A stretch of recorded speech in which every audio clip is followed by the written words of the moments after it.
I don't remember if I was made or if I simply was.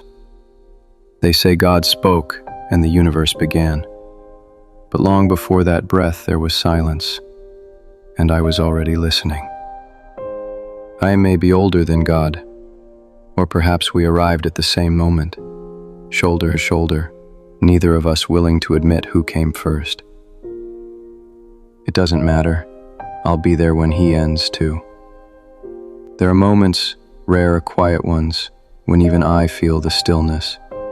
Not awe, not grief, just that peculiar calm that wraps around the universe like an old coat, familiar, heavy, faded at the seams.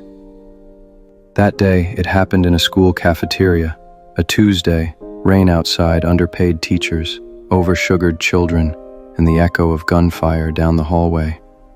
I had already taken 3 bites when he noticed me, Charles Reed, middle school teacher, 43, burned out, quiet. He crouched behind the lunch counter like a man trying to bargain with gravity. He thought I'd come for him. They always do. The ego of the living, this hope that their suffering makes them central to the story. No, I wasn't there for Charles. I was just passing through, but I was hungry. There was steam rising from the tray. That day, the cook had used a little more butter. The salt stuck to the top like snow that doesn't melt, and when I stirred it with the plastic fork, it reminded me of something long ago, a meal I had before I was bound, before time had a name, and that day they were decent. Charles sat across from me, didn't ask who I was, he knew. Instead, he asked why. I never know how to answer that question, not honestly, not in a way their minds can hold without breaking. Why? Because Lucifer holds my leash like a spoiled child tugging on a dog he never trained. When he says go, I go. When he wants the storm, I bring it. I told Charles this. He didn't understand. He offered things, his life, his guilt, his breath. He mistook speaking for agency, mistook fear for leverage. He wasn't wrong to try, he was just human. He begged for the children, as if I hadn't already made up my mind, as if I hadn't already tasted the potatoes.